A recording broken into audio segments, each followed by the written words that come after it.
உறுதியா நாங்க மு.க. ஸ்டாலின் பக்கம் தான் நிக்கிறோம் அப்படிங்கிறத சொல்லல. அதே சமயத்துல நாங்க இவங்களுக்கு ஆதரவு கொடுக்க போறோம் விஜய்க்கு அப்படிங்கறது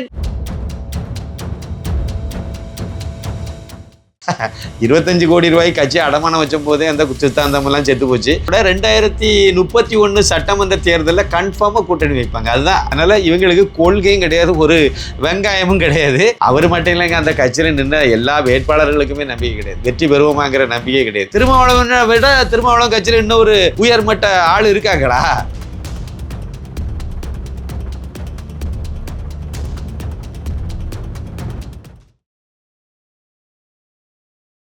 நார்தன் மீடியா உணர்வாளர்களுக்கு வணக்கங்கள். நான் உங்கள் விஜய் சின்னசாமி. இன்று நம்முடன் இணைந்திருக்கிறார் இயக்குனரும் எழுத்தாளருமான திரு சின்னப்பா கணேசன் அவர்கள். வணக்கம் ஜி. வணக்கம் விஜய். வணக்கம். வணக்கம். நார்தன் மீடியா சொந்தங்களுக்கு எனது பணிவான வணக்கம். தமிழக மக்களே இப்போ குழப்பத்தில் இருக்கிறாங்க. நமக்கான முதல்வராக யார் வர போகிறாங்க அப்படின்னு சொல்லி ஒரு பெரிய குழப்பமான மனநிலை உண்டாகி இருக்கிறது. விஜய் அவர்கள் ஆட்சி அமைப்பாரா, இல்லை திராவிட கட்சிகள் அதிமுகவும் திமுகவும் கூட்டணி வச்சு அவங்க முதல்வராக வரப்போகிறாங்களா அப்படின்ற ஒரு கேள்வி வந்திருக்கு ஜி. இதற்கு உங்களுடைய பதில் என்ன ஜி? நீங்கள் எப்படி பார்க்குறீங்க? ஆமாம், அதாவது நான் 2 நாளைக்கு முன்னாடி இந்த 2வது சொன்னீங்களா, திமுக அதிமுக கூட்டணி வைப்பாங்களா அப்படிங்கிறத பற்றி நான் பேசியிருந்தேன். இன்னொரு சேனலில் பேசும்போது அதை பற்றி சொல்லியிருந்தேன். அப்படியே அதுவும் தவிர்க்க முடியாததுன்னு நான் சொல்லியிருந்தேன், அதுவும் நடக்கலாம்னு சொல்லியிருந்தேன். இதை இன்னும் ஒரு 2 வருஷத்துக்கு முன்னாடி நினைக்கிறேன், பாராளுமன்ற தேர்தலுக்கு முன்னாடி கூட நான் சொல்லியிருந்தேன். அதாவது திமுகவும் அதிமுகவும் வரக்கூடிய காலங்களில் அவங்க 2 பேரும் கூட்டணி வைப்பாங்கன்னு நான் சொன்னேன். ஏன்னா அதனுடைய எதிர்காலம் இப்படி தான் போக போங்கிறது என்னுடைய ஒரு பார்வையாக இருந்துச்சு. அதை நான் சொன்னேன். ஒருவேளை இப்போ அவங்க கேள அப்படின்னா கூட 2031 சட்டமன்ற தேர்தலில் கன்ஃபார்மா கூட்டணி வைப்பாங்க. அதுதான், அதை நோக்கி தான் அதனுடைய பயணம் போகுது அப்படிங்கிறது தான் என்னுடைய பார்வை. அது ஏன் நான் எப்படி சொல்றேன் அப்படின்னா, திமுகவில் இருக்கக்கூடிய முக்காவாசி மூத்த இப்போ ஏற்கனவே இருந்த அமைச்சர்களாக இருக்கட்டும், இல்லைன்னா இப்போ இருக்கக்கூடிய எம்எல்ஏ இருக்கட்டும், சேகர் பாபுல இருந்து ஆரம்பிச்சு நீங்க எடுத்து பார்த்தீங்கன்னா அதிமுக காரங்களா இருப்பாங்க. ஓ பன்னீர்செல்வம் 3 முறை அதிமுக முதலமைச்சராகவே இருந்தவர். அவரு போய் நேர போய் திமுக போய் சேரலையா? அதனால இவங்களுக்கு கொள்கையும் கிடையாது, ஒரு வெங்காயமும் கிடையாது. எப்போ வேணாலும் இவங்க சேருவாங்க அப்படிங்கிறதுல மாற்று கருத்து கிடையாது. இப்போ அதுக்குள்ளே நேரமா அதை பற்றி ஏதோ ஒரு முயற்சி நடக்குன்னு தான் நான் நினைக்கிறேன். நான் முதல் முறையே இந்த கருத்தை நான் வெளியிட்டது நான் தான் வெளியிட்டிருந்தேன்னு நினைக்கிறேன். வேற ஏதோ பத்திரிகையாளர்கள் தரப்புல இருந்து, எல்லாம் அரசியல் விமர்சகர்கள் தரப்புல இருந்து இந்த கருத்தை பதிவு பண்ணதா எனக்கு ஞாபகம் பார்க்கலன்னா. ஆனால் நான் இந்த கருத்தை அதாவது முதலாவதே பதிவு பண்ணிட்டேன். இந்த மாதிரி நடக்கும் அப்படிங்கிறத நான் சேனல் 5 தமிழில் நான் பதிவு பண்ணிட்டேன். சேனல் பேரை சொல்லிட்டேன். அதில் அந்த இன்டர்வியூல கடைசியில் சொல்லியிருப்பேன். கிட்டத்தட்ட 1,60,000 பேர் இதை பார்த்துருக்காங்க. அதில் பார்த்தீங்கன்னா கடைசியில் இந்த பாயிண்ட் சொல்லியிருப்பேன். சரி, விஜய் மேட்டருக்கு வரும். விஜய் எப்படின்னா, விஜய் முதல்ல ஒரு பாயிண்ட் என்னன்னா, நம்ம எல்லாம் கணிக்காத ஒன்று நடந்ததாக நம்ம சொன்னோம். உண்மைதான், விஜய்க்கு இவ்வளோ பெரிய வெற்றி கிடைக்கும் அப்படிங்கிறத நம்ம யாருமே கணிக்கல. நான் அவர் 2 இடத்துல கூட வெற்றி பெறுவாரா அப்படிங்கிறதே கேள்விக்குறி. 2 இடத்துலையும் சரி விஜய் அவர்கள் வெற்றி பெறுவார் என்பதே கேள்விக்குறிங்கிற பாயிண்ட்டை நான் சொல்லியிருப்பேன். முக்கியமான ஒரு விஷயம் என்ன அப்படின்னா, நான் இந்த மாதிரி சந்தேகப்பட்டேன், இல்லை நீங்க இந்த மாதிரி அவர் வெற்றி பெறுவாராங்கிறத ஒரு சந்தேகம் இருந்துச்சு நமக்குங்கிறது சொல்லதை விட, ஜோசப் விஜய் அவர்களுக்கே அந்த சந்தேகம் இருந்தது. அதனால தான் 2 தொகுதியில் போட்டிட்டார். இவ்வளவு பெரிய வெற்றி கிடைக்குங்கிற நம்பிக்கை அவருக்கு இருந்து, சென்னையில் எல்லா அதிகமான தொகுதியை நம்ம தான் அடிச்சு தூக்கிட்டு வர போறோம் அப்படிங்கிறதுலாம் அவருக்கு அந்த முழு கான்பிடன்ட் இருந்திருந்துன்னா சென்னையில மட்டுமே அவர் நின்றுப்பார். திருச்சியில் கிழக்கில் போய் நிற்க வேண்டிய அவசியமே இருந்திருக்காது அவருக்கு. அவர் மட்டும் இல்லைங்க, அந்த கட்சியில் நின்ற எல்லா வேட்பாளர்களுக்குமே நம்பிக்கை கிடையாது, வெற்றி பெறுவோமாங்கிற நம்பிக்கை கிடையாது. தூத்துக்குடியில போய் ஏதோ டூருக்கு போன போய் அங்கே லாட்ஜில் 2 நாள் தங்கி நின்னாரு. கடைசியில் பார்த்தா அவரு கீதா ஜீவனையை தோக்கடிச்சு வெற்றி பெற்று இப்போ வெற்றி பெற்ற ஒருத்தர் ஆயிட்டார். அதனால இது அதில் நடந்த விஷயங்கள். இப்போ நம்ம பதவி ஏற்புக்கு வருவோம். 108 இடத்துல வெற்றி பெற்றிருக்காரு ஜோசப் விஜய் அவங்க கட்சி. அதுல இவர் 2 இடத்துல வெற்றி பெற்றதை ஒன்னா மைனஸ் பண்ண வேண்டியது இருக்கு. அப்ப 107 தான் ஆச்சு. காங்கிரஸ்ல இருந்து 5 பேர் போய் சேர்றதுக்கு லெட்டர் கொடுத்துட்டாங்க அதிகாரப்பூர்வமாவே. அப்ப 107 ஒரு 110 இப்ப நிக்குது. 112 நிக்குது. அப்ப இன்னும் 112ல இருந்து 18 வரைக்கும் வர வேண்டியது இருக்கு. அப்புறம் அதுக்கு 1-2 கூட இருந்தா தான் அது ஆட்சிக்கு நல்லதா இருக்கும். கரெக்டா எட்ஜில் வச்சுட்டு இருக்க முடியாது. அது ஒரு பாயிண்ட் இருக்கு. ஆனாலும் இப்ப கூட வரதுக்கு வாய்ப்பு உள்ளதா அவங்க தரப்புல இருந்து எல்லாரும் எதிர்பார்க்கறது என்ன அப்படின்னா, திருமாவளவன் 2 எம்எல்ஏ வச்சிருக்காரு, அவர் போயிருவாரு. அதே மாதிரி கம்யூனிஸ்ட் கட்சிகள் 2 கட்சிகளும் 2 எம்எல்ஏ வச்சிருக்காங்க, போயிருவாங்க. மொத்தம் 6 பேர் இருக்காங்க. இந்த 6 பேரும் போனாங்கன்னா 113 ஒரு 6 119 வந்துடும். 119 வந்துடும், அவங்களுக்கு போதும் அப்படின்னு சொல்லி அவங்க ஒரு கணக்கு சொல்றாங்க. ஆனா இவங்க 6 பேரும் போவாங்களா போக மாட்டாங்க மாட்டாங்கிறது இன்னமும் அவங்க முடிவெடுக்கல. ஆனா இந்த கோஷ்டிகள் எல்லாம் வந்து உடனே விஜய வந்து பதவியேற்க ஆளுநர் அழைக்கணும். ஏன்னா அது எதுக்குன்னா அதுக்குள்ளால ஒரு இது வச்சிருக்காங்க. இவங்க வந்து அவங்ககிட்ட போகணுங்கிறத ஒரு முடிவு எடுத்தாச்சு. திருமாவளவனை விட திருமாவளவன் கட்சியில் இன்னும் ஒரு உயர்மட்ட ஆள் இருக்காங்களா? இருக்கிறது 2 எம்எல்ஏ. முடிவெடுக்க போறது திருமாவளவன். டிக்ளேர் பண்ண வேண்டியதானே. நாங்க 2 பேரையும் கூட்டிட்டு போய் நேரே பனையூருக்கு போய் நேரே சால்வை போர்த்திக்கிட்டு நாங்க வந்து ஏற்கனவே வந்து விஜயகாந்த் இதே மாதிரி தான் நம்ம இழுத்துட்டு வந்து தெருவில் விட்டு அவரை காலி பண்ணிட்டோம். அதே மாதிரி மு.க. ஸ்டாலின் கூட போய் பயணம் பண்ணி நாங்க வந்து அவரையும் காலி பண்ணியாச்சு. இப்போ உங்களையும் நாங்க காலி பண்ண போறோம், நானும் கம்யூனிஸ்டுகள் எல்லாம் சேர்ந்து அப்படின்னு சொல்லிட்டு எல்லாரும் கூட்டணியாவே பேர் நின்று அவருக்கு பொன்னாடை பொறுத்திட்டு சொல்லிட்டு போலாமே. இதுல என்னதான் இருக்கு? என்ன விஷயம் அப்படின்னா இவங்க வந்து இப்ப 2 பேரும் ஆதரவுன்னு சொல்லிவிட்டாங்கன்னா அவர் எத்தனை அமைச்சர் பதவிங்கிறத அப்புறம் கோரிக்கை வைக்க முடியாது. துணை முதலமைச்சர் தான், அந்த துறையை தான், இந்த துறை தரன்னு அவருக்கு நெருக்கடி கொடுக்க முடியாது. ஆனா நாங்க ஆதரவு தருவோங்கிறதையும் உறுதிப்படுத்த மாட்டோம். அப்ப நாங்க வருவோம்னு எல்லாம் பேரம் பேசுறது, இதெல்லாம் ஒரு அரசியல் பிழைப்பா. ஒரு அதாவது திமுக கூட்டணியில இருந்து வெற்றி பெற்றுட்டீங்க, அந்த கூட்டணி தர்மத்துல நிக்கணும். ஆனா அது இல்ல, இப்ப நடைமுறையில் இல்லாமே போச்சு. அது வந்து ரொம்ப ரொம்ப கேவலமான நிலைமை போகுது.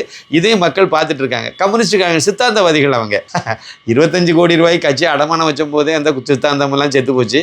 அதுக்கு முன்னாடியே செத்து போச்சு. இது அப்பட்டமா எல்லாத்தையும் தெரிஞ்சுது. அது 25 கோடி இல்லை, அதுக்கு மேல 50 கோடிக்கு மேலே தான் அது வரணும். கணக்குப்படி பார்த்தீங்கன்னா அந்த மாதிரி தான் வரணும். 50 கோடி வரணும். தப்பாக சொல்லிட்டு இருந்தாங்க கணக்கு. அதாவது ஒயிட்டில் கொடுத்தது 25 கோடி, பிளாக்ல கொடுத்தது கணக்கில் வரல. அப்படி தான் அந்த புள்ளி விவரம் சொல்லுது. அது இருக்கட்டும், அந்த பஞ்சாயத்து போக வேண்டாம். இப்போ இவங்க 2 கம்யூனிஸ்டும் விடுதலை சிறுத்தைகளும் வந்து உறுதியாக நாங்கள் வந்து மு.க. ஸ்டாலின் பக்கம் தான் நிற்கிறோம் அப்படிங்கிறத சொல்லலை. அதே சமயத்தில் நாங்கள் வந்து இவங்களுக்கு ஆதரவு கொடுக்க போகிறோம் விஜய்க்கு அப்படிங்கிறத டிக்ளேர் பண்ணலை, வெளிப்படையாக அறிவிக்கலை. அப்ப 2க்கு இடையில இருக்காங்க. ஏன் பேரம் பேசுறது? விஜய்கிட்ட வந்து நீ எங்களுக்கு வந்து இதெல்லாம் கொடுக்கணும் அப்படின்னு சொல்லி ஒரு பேரத்தை பேசி ஒரு கட்சி மட்டும் தெளிவுபடுத்திட்டாங்க. யாரு? அவங்க கூட இருக்கக்கூடிய, அதாவது மு.க. ஸ்டாலின் கூட இருக்கக்கூடிய முஸ்லீம் லீக் வந்து 2 எம்எல்ஏ அவங்களும் தனி சின்னத்துல, ஏணி சின்னத்துல நின்று 2 இடத்துல வெற்றி பெற்றிருக்காங்க. அவங்க நினைச்சு அவங்க அங்க போகலாம், ஆனா நான் போக மாட்டேன்னு சொல்லிட்டாங்க. அது வந்து அதே நிலைப்பாட்டில் இருக்க போறாங்களா மாறுறாங்களான்னு எனக்கு தெரியாது. இப்போதைக்கு அவங்க வந்து உறுதியான நிலைப்பாட்டில் இருக்காங்க. அந்த பக்கமே தான் நாங்க இருக்கோங்கிறதுல அவங்க ஸ்டாலின் கூடவே இருக்காங்க. அதே மாதிரி திருமாவளவன் சொல்ல வேண்டியதானே, இவருதான் நான் தான் கூட்டணியை கட்டமைச்சாலும் சொல்லிட்டு இருந்தாரு. மு.க. ஸ்டாலினுக்கு வாழ்க்கை கொடுத்ததே நான் தாங்கிற மாதிரி பேசிட்டு இருந்தாரு. அந்த கூட்டணியில தானே இருக்காரு. அப்போ அதை ஸ்ட்ராங்கா சொல்ல வேண்டியதானே. சொல்ல முடியல, சொல்லல. ஏன் அப்படின்னா விஜய் கூட போறதுக்கு தயாராயிட்டாரு, ஆயத்தமாயிட்டாரு. நாங்க வந்து மதவாத சக்திகள் வரக்கூடாது, ஜாதிய கட்சிகள் வந்து ஆதிக்கம் செலுத்தி விடக்கூடாது, ஆகவே நாங்க வந்து விஜய்க்கு ஆதரிக்க போறேங்கிற மாதிரி ஒரு பில்டப் கொடுத்து பேசிட்டு இருக்காரு. ஆதரிக்க போறேங்கிறத சொல்லல, நாங்க விடமாட்டோம் அப்படிங்கிற வார்த்தையை சொல்லி கிட்டத்தட்ட அங்க போறதுக்கு ஆயத்தம் ஆயிட்டு இருக்காரு. நான் என்ன கேட்கிறேன், ஜாதிய கட்சின்னு எதை சொல்லிட்டு இருக்காருன்னா பாமகவை சொல்லிட்டே இருக்காரு.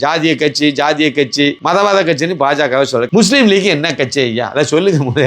முஸ்லீம் லீக் மத ரீதியான ஒரு நாட்டையே கூறு போட்ட கட்சி. அது அதனுடைய எச்சம் இந்த இந்திய யூனியன் முஸ்லீம் லீக்னு வச்சிருக்காங்க. இந்த கட்சி முழுக்க முஸ்லிம்களுக்கு மட்டும்தான் செயல்பட்டுட்டே இருக்கு. இந்த கட்சி வந்து மதவாத கட்சி கிடையாது. ஆனா பாஜக மதவாத கட்சி அப்படின்னு ஒரு சித்தாந்தம். அடுத்து 2வது முக்கியமான இன்னொரு பாயிண்ட், ஜாதிய கட்சின்னு சொல்லிட்டு இவரு பாமகவை சொல்லிட்டு அலைகிறார். இவரு வச்சிருக்க என்ன கட்சி? அது ஜாதி கட்சி தானே. இன்னும் சொல்ல போனா ஸ்பெசிபிக்கா பறையர் சமுதாயத்தை மட்டுமே உள்ளடக்கிய ஒரு கட்சி, அவ்வளவுதான். மற்ற எந்த சமுதாயமும் அதுல இருக்காது. ஆனா இவர் வந்து மத்த ஜாதி கட்சி அதுதான் காடுவல் சித்தாந்தம். செய்கிறதெல்லாம் இவங்க பழி அந்த பக்கம் போட்டு இவங்க யோக்கிய மாதிரி கட்டமைக்கணும். அவ்வளவு அயோக்கியத்தனையும் பண்ணுவாங்க. சட்டப்படி நடக்க மாட்டாங்க, நேர்மையா இருக்க மாட்டாங்க. ஆனா நேர்மையா நடுநிலை ஆளு, நேர்மையான ஆள் மாதிரி காணிக்கணும். இதுதான் இவங்களுடைய இது. கவர்னர் கரெக்டான பாதையில தான் போறாரு. அவர் வந்து நீங்க 118 வேணும் நமக்கு, ஆனா அந்த 118 இருந்துன்னா நீங்க வந்து அந்த பட்டியலை கொடுங்கன்னு கேட்கிறாரு. அவர் கேட்கறதுக்கு சட்டப்படி அவருக்கு உரிமை இருக்கு, அதனால அவர் கேட்கிறாரு. நீங்க வந்து இப்படி சொல்லுவீங்க,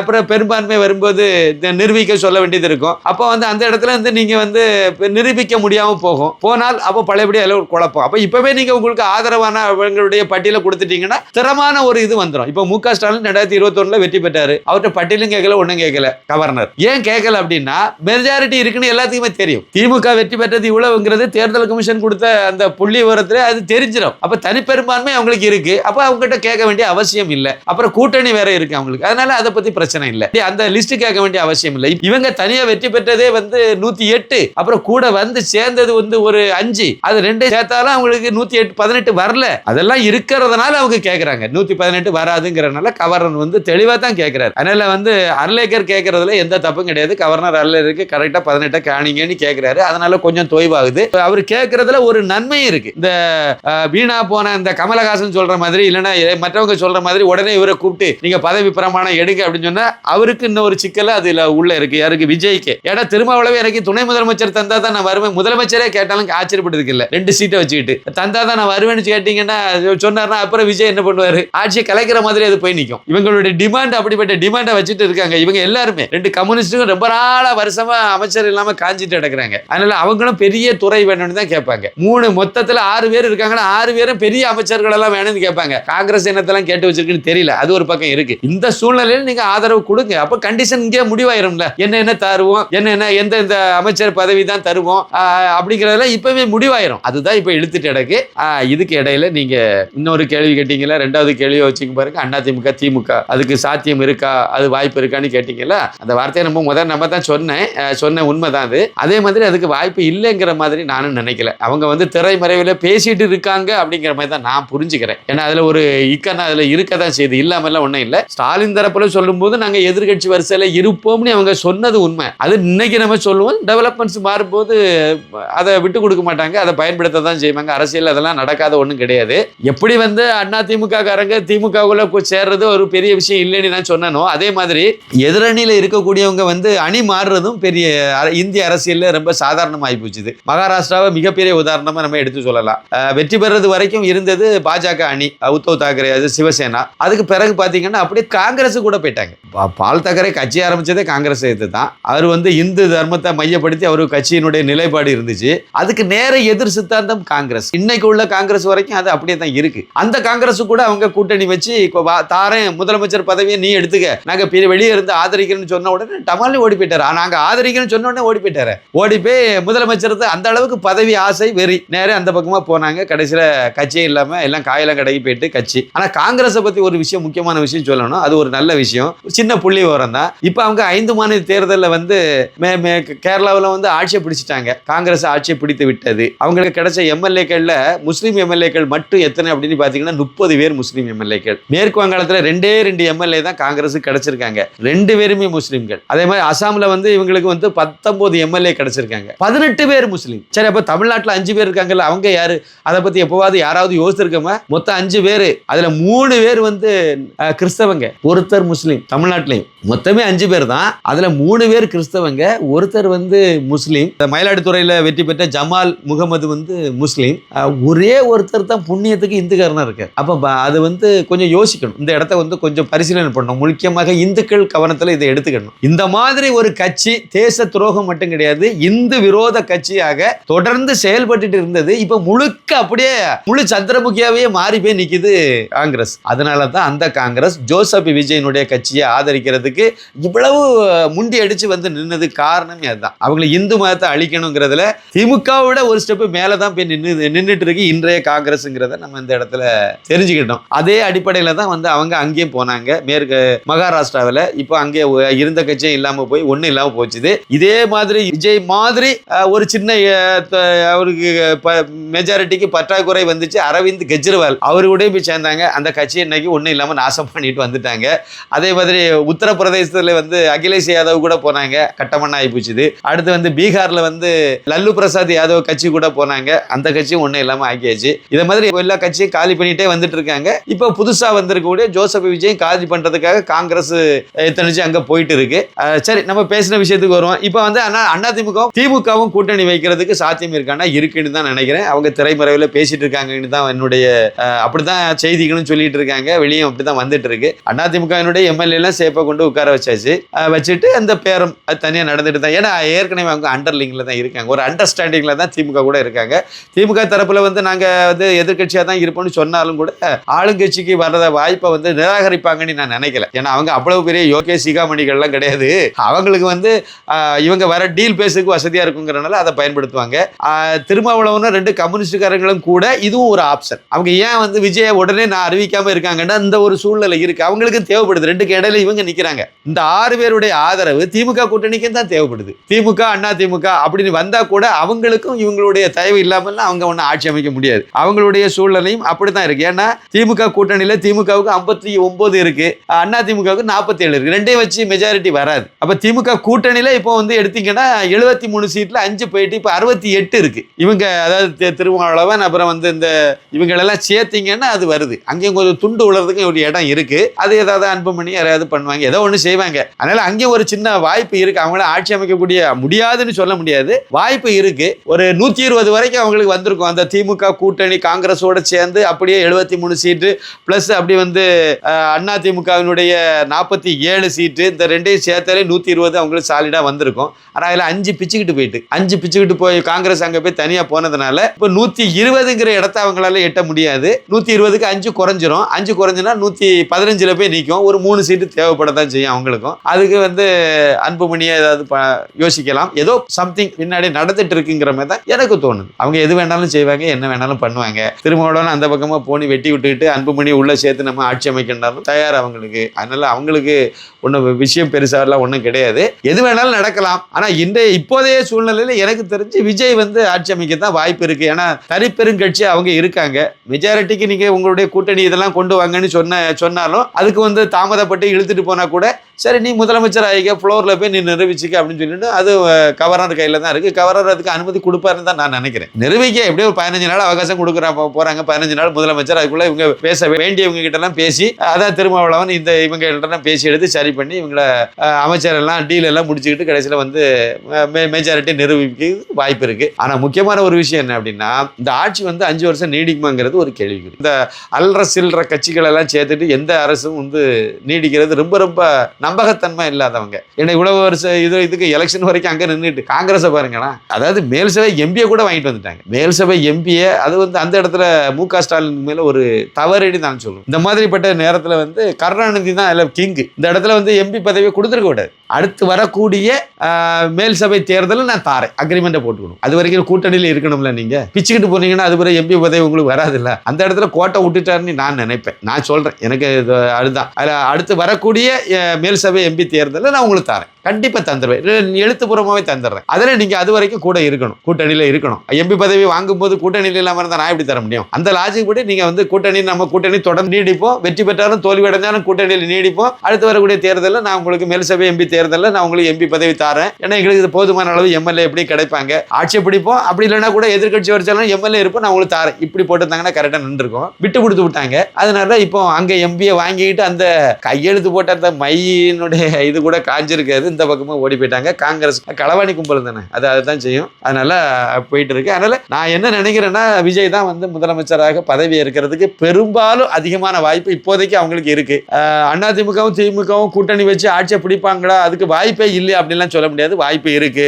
அந்த விஜய்க்கு திரு எடப்பாடி பழனிசாமி மட்டுமே ஆதரவு கொடுத்து அங்க போய் காங்கிரஸ் இருக்கு கூட சேர்ந்து இவரும் நானும் வாரேன் என்னையும் சேர்த்துன்னு சொல்லிட்டு அங்க போய் இருந்தாலும் வாய்ப்பு இருக்கு. இதெல்லாம் வாய்ப்பு இருக்கு. திமுகவே நான் ஆதரிக்கிறேன்னு சொன்னாலும் வாய்ப்பு இருக்கு. ஆனா ஆதரிப்பாங்களாங்கிறது நமக்கு தெரியல. இப்ப இன்னைக்கு உள்ள சூழ்நிலையில விஜய் வந்து நேரடியாக திமுக ஆதரிக்கிறதுக்கு இப்போது ஏன்னா தீய சக்தின்னு சொல்லி தானே எது தானே வந்தாரு. அதனால அதுல கொஞ்சம் வாய்ப்பு கம்மியா இருக்கமே எனக்கு தெரியுது. இது வேணாலும் நடக்கலாம். ஆனா எடப்பாடி பழனிசாமியை கூட்டிட்டு வந்து வச்சா கூட கொஞ்சம் பெரிய எண்ணிக்கையில் அவங்களுக்கு எம்எல்ஏ இருக்கிறதுனால அது வந்து விஜய்க்கு வந்து அது ஒரு பாதுகாப்பா இருக்கும்னு நான் நினைக்கிறேன் அவ்வளவுதான். ஆனா விஜயனுடைய பின்னாடி இருக்கக்கூடிய அந்த கிறிஸ்தவ மதவெறி கும்பல்கள் வந்து கண்டிப்பா அதுக்கு ஒத்துக்காது. அது இல்லாம இவங்களை வச்சு நம்ம பண்ணணும்னு சொல்லுவாங்க. என்ன ஐடியா கொடுக்காங்கன்னு எனக்கு தெரியல. இப்போதே சூழ்நிலைக்கு விஜய் வந்து முதலமைச்சர் ஆக போகிறார், பதவி ஏற்க போகிறாருங்கிறத நம்ம நம்பலாம்னு நான் நினைக்கிறேன். உங்களுடைய பொன்னான நேரத்தை ஒதுக்கி பல தகவல்களை நாரதன் மீடியாவுடன் பகிர்ந்து கொண்டதற்கு மிக்க நன்றி.